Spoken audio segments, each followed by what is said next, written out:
নমস্কার সকল দর্শক বন্ধুদের আরও একটা নতুন ভিডিওতে স্বাগত। তো আজকে আপনাদের সামনে যে প্রোডাক্টটা নিয়ে এসেছি এটা হচ্ছে ম্যাগনেসিয়াম সালফেট। এটা ইফকো কোম্পানির একটা প্রোডাক্ট। আপনারা এটা যে কোনো কোম্পানি পেতে পারেন এবং মেডিকেল স্টোরেও আপনারা পেতে পারেন, সারের দোকানেও পেতে পারেন। তবে সারের দোকান থেকে কিনলে তুলনামূলক দাম একটু কম হবে। তো ম্যাগনেসিয়াম সালফেট এটা আসলে কি, এটা হচ্ছে আজকের ভিডিও।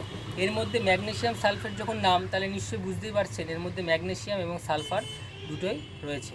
এটা আমরা কেন গাছে ব্যবহার করব, এটাও একটা বড় প্রশ্ন। বিশেষ করে যারা ছাদে বাগান করে থাকেন, দেখবেন আপনাদের গাছে অনেক সময় সমস্ত প্রকার খাবার দেওয়ার পরেও গাছের কিন্তু পাতা খুব সবুজ হচ্ছে না, আস্তে আস্তে হলুদ হয়ে যাচ্ছে, শুকিয়ে যাচ্ছে, কখনো কখনো ক্ষেত্রে গাছে ডাইব্যাক হয়ে মারাও যাচ্ছে। এর মূল কারণ পাতা শুকিয়ে যাওয়া, পাতা হলুদ হয়ে যাওয়া, গাছে ফসফরাসের অভাব, ম্যাগনেসিয়ামের অভাব।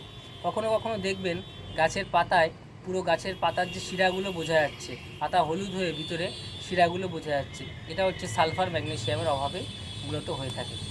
সেই অভাব যাতে না হয় সেই কারণে যখন আপনারা গাছে সার প্রয়োগ করবেন, বিশেষ করে জৈব মিশ্র সার করুন কিংবা তরল লিকুইড স্প্রে করুন, এই ম্যাগনেসিয়াম সালফেট কিন্তু আপনাদের প্রয়োগ করতে হবে।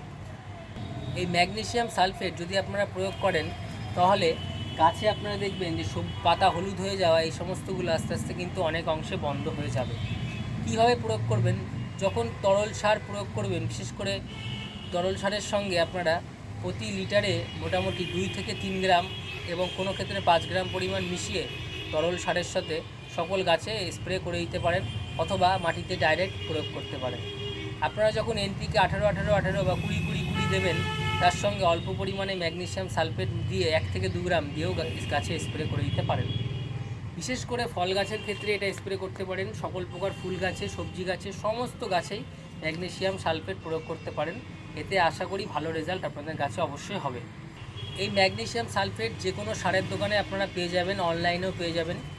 আর আপনারা যদি চান আপনারা ইফকো কোম্পানির এই প্রোডাক্টও নিতে পারেন। তবে আপনারা দেখবেন যে আপনাদের যেটা সহজলভ্য সেটাই আপনারা কিনবেন। ম্যাগনেসিয়াম সালফেটটা সব গাছে ব্যবহার করা যায়। গাছের বিশেষ করে যে যারা সবজি গাছ করে থাকেন তারা কিন্তু এটা গাছে স্প্রে করতে পারেন লিটারে 2 গ্রাম পরিমাণ মিশিয়ে।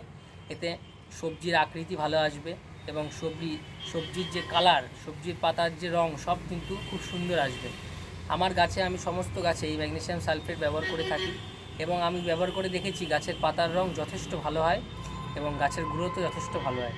তো আপনারা এইভাবে ম্যাগনেসিয়াম সালফেট ব্যবহার করতে পারেন, এটা কিন্তু খুবই ভালো একটা প্রোডাক্ট।